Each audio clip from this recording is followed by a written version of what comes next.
mautikum yakni Yasin. Bacalah di antara kamu yang meninggal Yasin itu. Situ pernah baca nggak hadis itu? Ya pernah. Nah, Cuma hadisnya memang ada kelemahan di situ. apa kelemahannya? Yang ana pernah baca itu ada kelemahannya.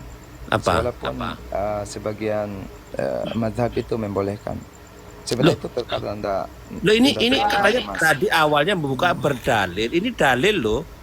Kalau bicara dalil, bicara hadis, itu ada 3. Perawi, ya, sanad, matan. Mana lemahnya di hadis itu?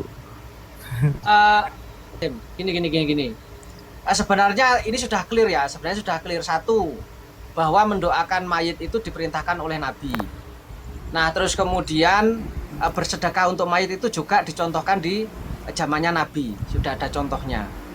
Nah, sekarang yang sampean nggak setuju dari ritual tahlilan yang isinya adalah mendoakan mayit dan mengirim hadiah pahala untuk mayit, itu yang sampean nggak setuju dari mananya? Ya kan kita bisa lihat dari ritual-ritual yang dilakukan oleh orang-orang kaum muslimin Indonesia pada saat masa itu kan memang tidak biasa dalam Islam gitu, tidak ada contoh sebelumnya gitu. Jadi Enggak, ya yang sampean nggak setuju di mananya? Di mananya? Ya banyak yang tidak ada contohnya. Yang sampean nggak setuju itu apanya? ya itu pokoknya saya pendapat saya apapun yang dilakukan dalam proses beribadah kepada Allah, walaupun itu tujuannya baik, selagi itu tidak ada contohnya dari Rasulullah SAW, tidak diperintahkan, juga tidak disuruh, tidak apakan dengan dalil, maka itu Tadi sudah saya sebutkan, mendoakan mayit itu ada beda. contohnya, Itu ada beda. perintahnya. Itu Kemudian beda. berkirim pahala juga itu ada perintahnya. Loh, ini ada perintahnya semua loh. Iya, itu beda, tapi ini Tiba-tiba kan sampean mengatakan nggak ada perintahnya, ini dari ini mana? ini kan udah bentuknya menggabungkan beberapa ritual ibadah jadinya Oh, tidak dalam boleh. satu waktu tertentu. Tidak Kalau boleh kita menggabungkan itu, nggak mendoakan, boleh ya? sekarang apa yang kita mendoakan Allah maghfirlahu atau Allah maghfirlah, selesai. Boleh bicara? Bentar. Ini Yai. Nah, nanti biar clear dulu. Ada perintahnya dari Nabi mendoakan. Dan Nabi tidak membatasi doa mau gimana saja. Semisal, ya Allah, semoga mayit ini engkau perluas kuburnya, engkau lapangkan kuburnya, engkau beri nikmat-nikmat kubur. Itu boleh nggak berdoa kayak begitu? Boleh ya. Nah, terus apa yang salah, Pak? Itu nggak pernah ada contoh dari Nabi doa kayak begitu.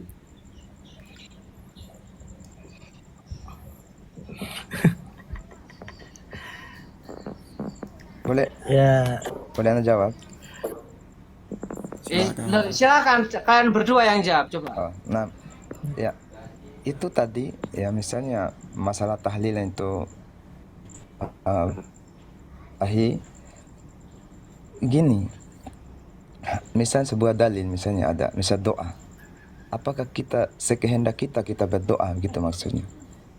Tentu kan, kenapa itu saling khususkan sesuatu yang tidak dikhususkan oleh Nabi, itu yang menjadi persoalannya. Mengkhususkan ini maksudnya gimana? Yang tidak Mengkhususkan ini maksudnya gimana? Misalnya Oke, doa 7 hari, 10 hari sampai 100 hari itu kan, Nabi itu enggak melarang kita berdoa, tapi tahu mengkhususkan. Kita menentukan jumlah-jumlah tertentu. Oke, sudah clear. Selain mengkhususkan, ada lagi nggak yang dipermasalahkan? Yang Anda tahu itu mengkhususkan itu. Wallahu a'lam. Satu itu ya, yang jadi masalah satu itu ya, mengkhususkan itu ya. Tahu yang Anda tahu. Oh, yang sampean tahu. Ya, yang sampean tahu itu mengkhususkan tidak boleh. Pertanyaan saya begini, apa dalil sampean yang menjadi landasan hukum sehingga sampean mengatakan bahwa mengkhususkan ibadah yang dalilnya umum itu tidak boleh?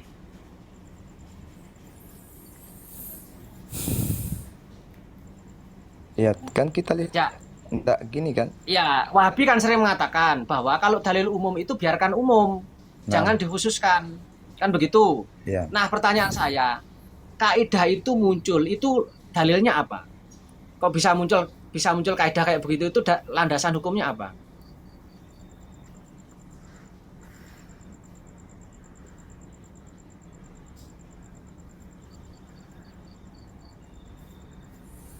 Bang, langsung kasih paham aja, Bang. Oke, sekarang saya begini. Di dalam kita Syarah Nawawi, wa fi riwayat anna Ibna Umar kana yakti masjidah Quba kula sabtin wa ka'ayyakula ra'aitun nabiyya sallallahu alaihi wasallam ya'tihi kula sabtin wa qauluhu kula sabtin fihi ja'atah biziarah hadha wa aswab wa qaulul jumhur. Itu yang pertama. Nah, kemudian di dalam kitab Fathul Bari, Ibnu Hajar Al Asqalani menafsiri hadis ini. Wa fi hadal hadis ngalah artikan biar enak. Ya nanti saya artikan. Ini saya datangkan 2 dalil dulu. Wa fi hadal hadis ngalah tilafi turukihi dalalatun ngala jawazi tahsisi ba'dil ayam bi ba'dil a'mal as-solihah wa dawamah ngala dzalika. Wes. Sesuai dengan penjelasan Imam Nawawi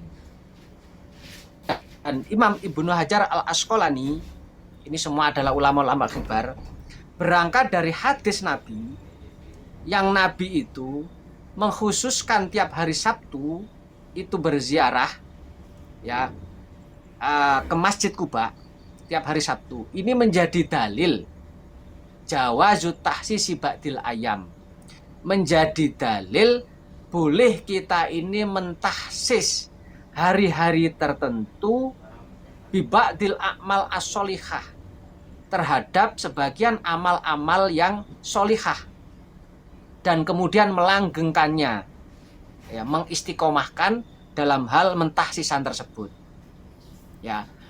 Sehingga apa? Bahwa berangkat dari dalil ini boleh kita ini mentahsis ibadah-ibadah tertentu dan kita istiqomahkan, kita kontinukan. Semisal contohnya, dalil umumnya itu adalah perintah sholat sunnah mutlak. Dulu imam-imam besar kita, Imam Malik, kemudian Imam Ahmad bin Hambal, Imam Syafi'i dan lain sebagainya, itu banyak sekali mentahsis ibadah-ibadah tertentu yang padahal Nabi tidak pernah memerintahkan untuk mentahsis. Contoh, Mengkhususkan, ya. Ya, mengkhususkan. Contoh dalam banyak riwayat itu kan kayak Imam Malik itu setiap malam sholat sunnah 800 rakaat. Padahal Nabi tidak pernah memerintahkan mentahsis setiap malam 800 rakaat. Kemudian Imam Syafi'i juga banyak mencontohkan ibadah-ibadah tertentu yang di situ ditahsis dari dalil-dalil umum. Ya. Imam Nah, itu Bukhari contoh- juga Itu contoh-contoh dari selalu rakaat sebelum menulis hadis. Juga Nah, itu juga mentahsis. Nah, itu juga tahsis. Itu juga Dan- tahsis. Dan mereka berlandaskan generasi salaf. Ya, Iya. berlandaskan dalil-dalil umum. Nah, berangkat dari kerangka kaidah yang dikonsepkan oleh ulama salaf plus penjelasan dari ulama-ulama kibar terdahulu bahwa mentah ibadah-ibadah dari dalil umum tidak masalah. Contoh, Ini manhaj salaf nih. Akhir. ya, contoh dalilnya adalah kita ini dianjurkan oleh Nabi untuk memperbanyak membaca Al-Quran. Itu dalil umumnya. Nah, dalam hal membaca Al-Quran kita boleh memilih ayat-ayat tertentu, semisal Yasin, semisal Waqiah, semisal Al-Kahfi, terserah. Plus kita juga boleh semisal saya setiap malam Jumat mau baca surat Yasin, itu nggak masalah. Berangkat dari dalil umum bahwa kita dianjurkan memperbanyak membaca ayat dari Al-Quran atau surat dari Al-Quran. Kita boleh memilih dan bahkan kita juga diperbolehkan untuk mentahsisnya. Artinya di hari-hari tertentu kita jadwal istiqomah. Mana dalilnya ini? Dari Syarah Nawawi ala Muslim dan dari Fathul Bari Ibnu Hajar Al Asqalani. Itu Nah, perbuatan sekarang- salaf ya, akhi. Oke. Nah, sekarang pertanyaan saya, sampean lo bisa memunculkan bahwa mentahsis ibadah itu nggak boleh, itu apa landasan hukumnya? Kalau mentahsis tadi kan saya sudah mendatangkan dalilnya ya, dari hadis Nabi, dari kaulnya ulama dan sebagainya lah. Sekarang pertanyaan kami adalah sampean mengharamkan atau Wahabi ini mengharamkan mentahsis ibadah, ini apa dalilnya?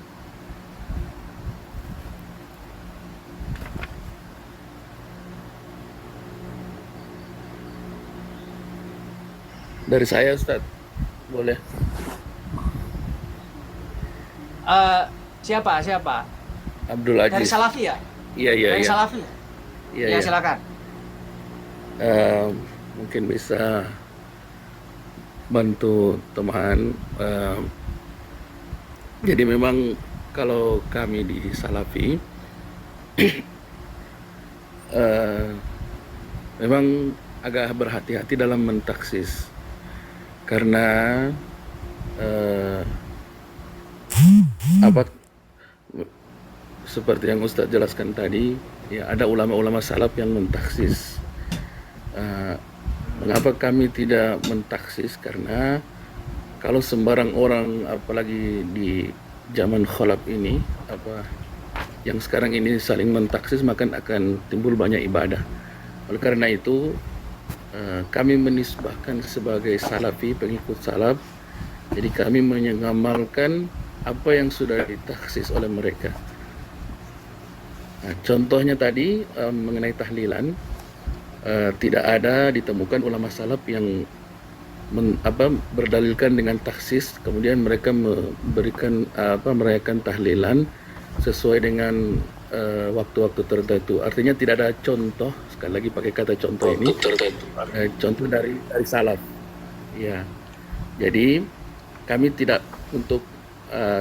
mengikuti ulama yang mungkin atau ustadz yang sekarang yang mentaksis sendiri, tapi kami mengikuti yang taksis-taksis yang sudah dilakukan oleh yang ulama, dan kami belum menemukan ada taksis ulama salaf yang sampai menyimpulkan ada tahlilan hari ke-7, 100 dan lain sebagainya. Oke. Gitu, Ustaz. Kalau nanti ada gimana? Oke, saya belum ke situ dulu lah. Saya belum ke situ dulu. Begini. Saya pengen mengklirkan. Pertanyaan saya itu kan simpel, itu kan asumsi sampean itu. Itu kan asumsinya Wahabi. Khawatir nanti kalau ini diloskan, boleh ditasis. Itu nanti, itu kan asumsi namanya. Enggak, saya tanya dalilnya apa? Kok bisa mengharamkan, menyesatkan tahsis? Ini apa dalilnya? Bukan asumsi, pertanyaan saya. Dalilnya itu apa? Iya, dalil umum, kita juga pakai dalil umum. Man ahdasa fi amrina hadza fahuwa ma laysa minni fahuwa raddun. Ya, hadis dari Aisyah juga, man amila amalan laysa alaihi amruna fahuwa raddun. Itu bukan tahsis, itu bukan pengharaman tahsis. Itu pengharaman amalan yang tidak berlandaskan dalil. Bukan masalah tahsis. Ini ada dalil, kemudian ditahsis. Lo baca Al-Quran ini ada dalil loh. Iya, ada dalil. Bukan malaisa minhu loh. Bukan malaisa minhu. Ini ya ini minhu. Ma minhu. Suatu yang dari dalil, dari dasar, ada dasarnya. Iya, Bukan tapi malaisa kan minhu. Nah, tahsis loh, dalil pelarangan tahsis ini loh, apa sampai dalilnya? Bukan yang ma laisa alaihi amruna, tapi ma alaihi amruna itu. Begitu. Ya dari beberapa Iya. turuk lah, dan beberapa riwayat lah. Enggak, artinya dalil pelarangan tahsis itu sampai ini apa? Tadi saya kan sudah menyebutkan beberapa dalil di Syarah Nawawi, kemudian di Fathul Bari. Boleh berangkat dari hadis Nabi ini menjadi dalil. Dalil itu landasan hukum, pijakan hukum. Ngala jawazi tahsisi ba'dil ayam bi ba'dil a'mal as-sholihah wal mudawamati ala dzalik. Sehingga apa? Dari dulu tidak ada yang mempermasalahkan tahsis. Dan tahsid pun tidak lawan juga sama Ibnu Taimiyah. Wiritan pagi hari baca apa itu? Nah sekarang begini, sekarang pertanyaan saya adalah kenapa kalian ini tiba-tiba melarang tahsis? Dalam Pak begini, saya bacakan lagi. Faqala Asy-Syafi'i. Faqala Asy-Syafi'i. Ya. Kullu ma lahu mustanadun minasyar'i falaisa bibid'atin walau lam ya'mal bi asalaf li anna tarkahum lil amali bi qad yakunu li udrin qama lahum fil waqti aw lima huwa afdalu minhu aw la'allahu lam yablugh jami'ahum ilmun bih. Nah, berangkat dari beberapa riwayat dan dalil muncul kaidah yang sangat masyhur, ya, atarku laisa dalilan li hurmatihi. Ini dalil kaidah ini sangat masyhur ya dalam kaidah usul ya, bahwa meninggalkan atarku, meninggalkan laisa dalilan atau laisa hujatan li hurmatihi, bukan menjadi dalil, bukan menjadi dasar pengharaman sesuatu. Jadi gak ada konsep hukum itu. Ini hukumnya apa? Haram. Karena apa? Tidak dilakukan oleh seseorang. Gak ada. Itu bukan. Itu kaidah itu tidak begitu. Karena apa? Tidak ada dalil pelarangan itu karena ditinggalkan. Nah, termasuk sesuai dengan apa yang disampaikan oleh Imam Syafi'i. Wa kullu malahu mustanadun minasyar'i. Setiap sesuatu amalan yang di situ ada sandarannya dalam syariat, maka itu bukan bid'ah. Walau lam ya'mal bi asalaf, walaupun tidak pernah dilakukan oleh ulama salaf. Walaupun tidak pernah dilakukan oleh ulama salaf. Yang penting landasan hukumnya ada, landasan dalilnya ada. Ya, tidak ada hukum itu diputuskan berdasarkan tidak pernah dilakukan. Hukum itu diputuskan ada dalilnya enggak? Oke, terkait ini saya boleh nyambung, Ustaz. Iya. Zat, tak Ya, mau desa. ya, coba Coba biar itu di bawah dijawab Zat, dulu, minta dijawab yang dulu. kompeten Zat, mau naik katanya sana turun Zat. Syukran Zat. Yang bawah itu banyak yang kompeten tuh katanya di bawah, yang mau naik itu saya. Monggo silakan. Yang kompeten siapa? Monggo silakan. Kalau mau naikkan yang Tulis. yang kompeten. Saya dari Salafi Wahabi mau naik, nanti saya turunkan yang lain. Yang kompeten. Ana turun deh, siap. Assalamualaikum. Monggo silakan ditiping. Silakan tulis di tipping biar saya tidak salah menaikkan. Nah, Saya dari awam. Aneh kompeten. yang kemudian Aneh mau naik.